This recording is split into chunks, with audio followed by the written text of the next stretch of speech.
Vem cá, a gente precisa falar sobre cocô. É sério, gente, você sabia que ele diz muito sobre a sua saúde? Bora saber por quê.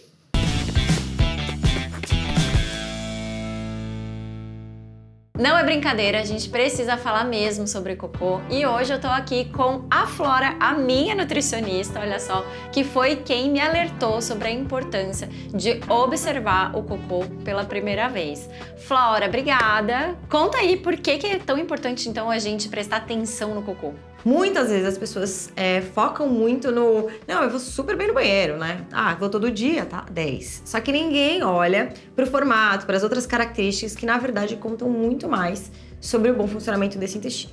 E o intestino, por sua vez, ele é um dos órgãos mais importantes, é onde a gente absorve todas as vitaminas, os minerais, tudo aquilo que a gente come. Pode ser ou não totalmente absorvido, né?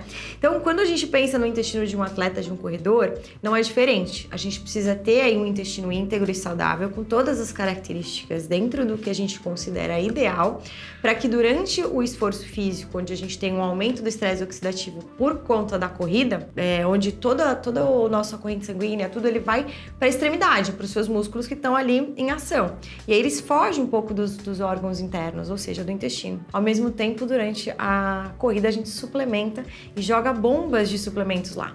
Então, assim, esse intestino, assim como qualquer outro órgão do corpo, quando a gente pensa em atividade física, ele é treinável.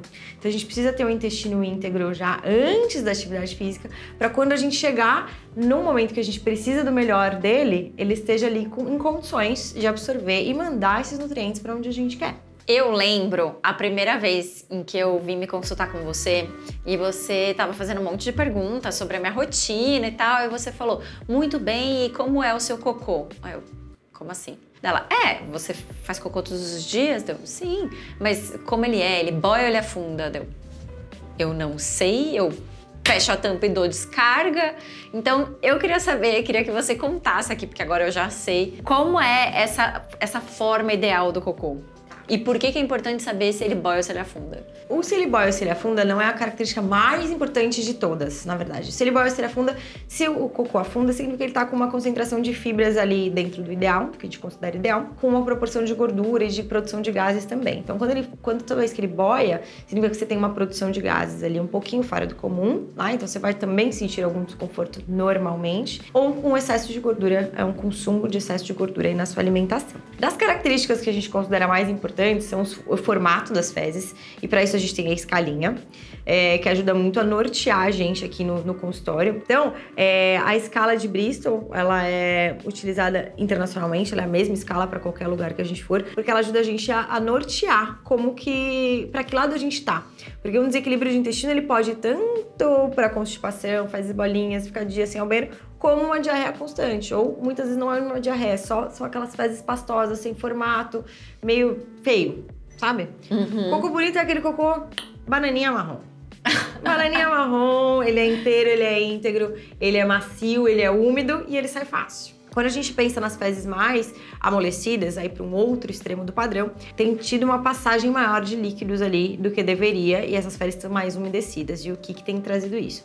Pode ser um desequilíbrio bacteriano, pode ser uma alteração de motilidade intestinal, então a gente tem que olhar um pouco para isso. Significa que ele não tá bom e a gente tem que prestar atenção nele, né? Outro ponto importante é a presença de alimento nas fezes.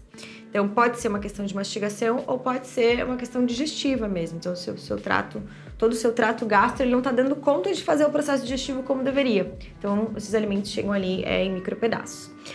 Outro ponto pode ser a presença de muco.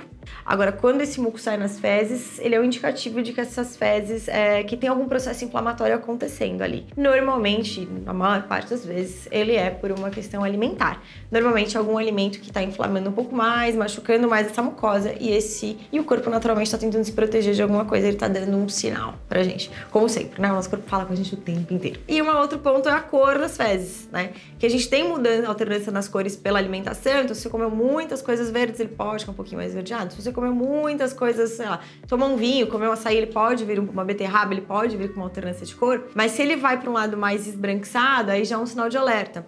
Ele significa, então, que você tem alguma questão nas suas vias biliares ou no fígado. Ou seja, se o meu intestino não estiver funcionando direitinho, não estiver absorvendo direitinho os nutrientes do que eu como, pode ser que eu não consiga performar ou correr direito, certo? Tanto quando a gente pensa na parte de alimentação, quanto de suplementação, né? Que muitas vezes você gasta rios de dinheiro, às vezes com milhões de suplementos, e você tá absorvendo parcialmente daquilo, né? Porque se seu intestino literalmente não tá... cagando suplementos. Se você não estiver se absorvendo bem, se não estiver com o aporte proteico ideal e tudo organizado, você não vai conseguir absorver o melhor que aquele suplemento pode te favorecer. A mesma coisa do carboidrato, né? A gente tem os receptores de carboidrato no intestino para cada tipo de carboidrato. Uma vez que você joga e sobrecarrega com um tipo de carboidrato só, um intestino que não está íntegro, com um exercício extenuante, a chance de dar ruim é bem alta. Né? E é por isso que tem final de maratona, final de outra maratona, muita gente na fila do banheiro. Porque não olhou para a saúde do intestino antes. E existe um padrão, assim, de quantas vezes por dia ou por semana a pessoa tem que ir no banheiro? Na verdade, não, assim. O ideal é que vá todos os dias, mas depende muito do volume alimentar. Então, se você tá numa fase, por exemplo, que você tá com um volume de corrida muito alto, seu volume de comida também aumenta e o seu volume de suplemento também. Então, naturalmente, você vai ter um bolo fecal maior e ele vai ter que sair, né? Ao mesmo tempo que você pensa numa pessoa que às vezes tá numa fase com um volume de treino menor e maior restrição alimentar, se for uma mulher, por exemplo, que tá comendo bem menos para perder peso, para se preparar para alguma fase, pode ser que ela pule um dia.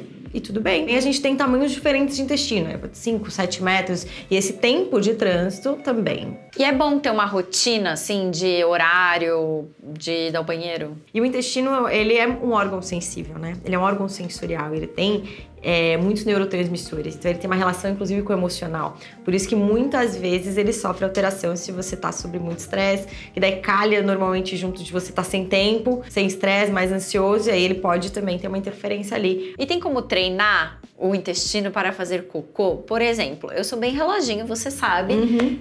Acordo, tomo meu café e já vou no banheiro, já garanto ali fazer meu treino com o tanque vazio. Ótimo. Então, normalmente, assim, o que é interessante, você não ficar muito tempo sentado no vaso esperando, porque isso também pode não ser bom.